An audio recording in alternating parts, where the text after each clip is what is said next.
So today I want to explain white blood cells, an overview of white blood cells.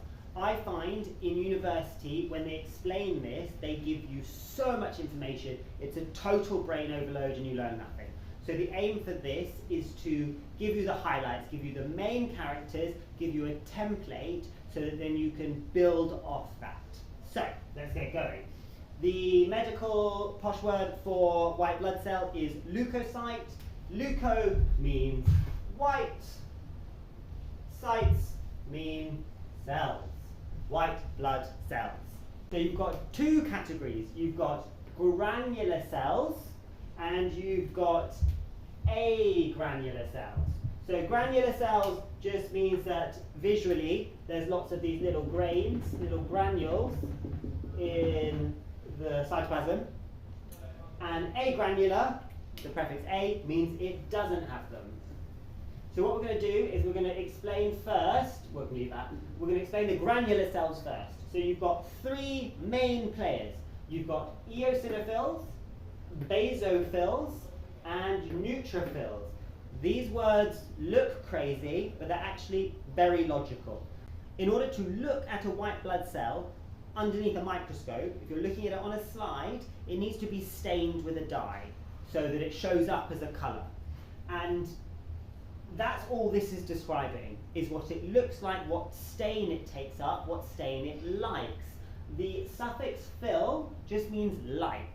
So this cell likes eosin. This cell likes baso. And that's just the name of the stain. So eosin is a type of stain, it's an acidic stain. These cells take up that stain.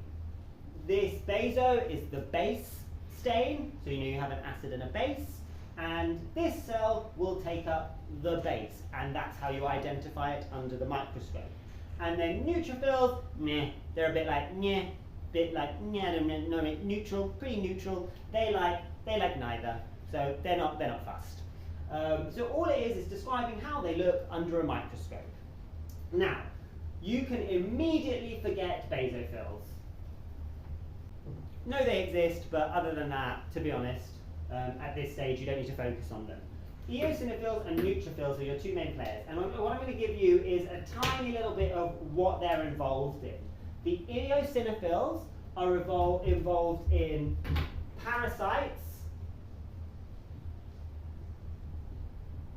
and allergies. So when you see the word eosinophils, you think parasitic infection, or the body's dealing with an allergic reaction. That's the main thing you think about with eosinophils. And with neutrophils, what you want to think of is first responder, and that they like to die all the time. So neutrophils are first on the scene. When there's an infection, they arrive in abundance, hence the ambulance. And I like to think of them as the bumblebee of the immune system because they like to die. When they get involved in the fight, much like a bee when it stings, it then immediately dies. That's kind of the neutrophil's vibe. It always sort of likes to die. And also, they are the white blood cell with the shortest lifespan just in general. So that's a good way of remembering that. Your neutrophils are your first responders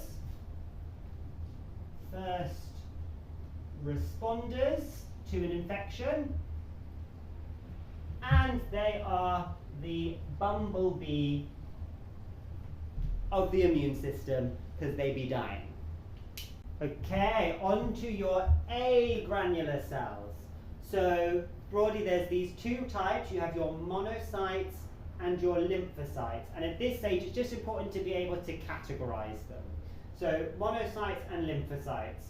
Your monocytes become macrophages.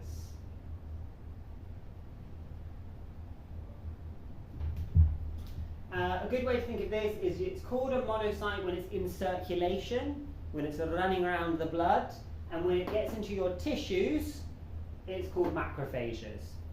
That's fine. You have three lymphocytes. You have your natural killer cells, love that name. You have your B cells,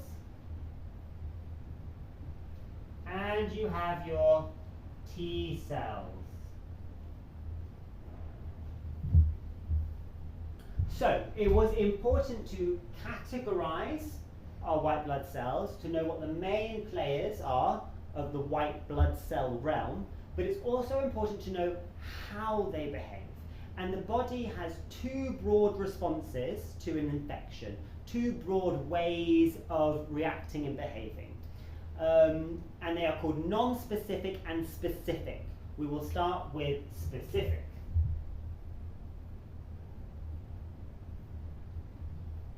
So, if your body has met the enemy before, it's met the disease, it's met the infection before, it knows.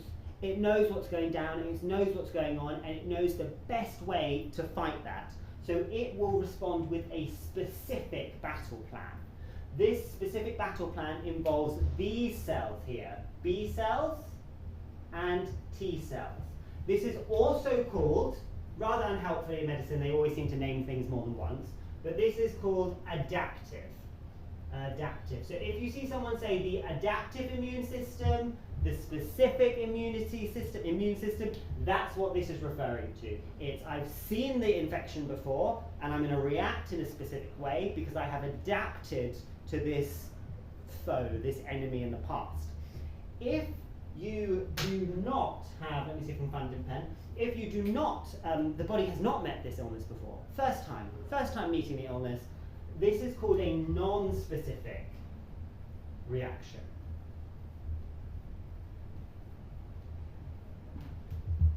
So the body's met with an infection, it hasn't met it before, it hasn't got a plan, it hasn't got a specific weapon that it wants to use, but it still needs to defend itself, so it has an innate response, just what it naturally feels that it should do. So that's why this is also called an innate immunity. It's just natural immunity in your body. And that involves all the other players, basically. And the macrophages, and then natural killer cells. So that's the rundown. That's the overview of the immune system. You've got your categorization, and then you've got how it responds. And you've got two ways of responding. You've got a specific response if the infection has been met before, and you've got a non-specific innate response if the immune system hasn't dealt with this particular enemy before. I think this is a good place to start, and then from this you can add to your template by going, okay, well, what does a natural killer cell actually do? How does a B cell actually work, and what does it battle? But I think this is a good starting point.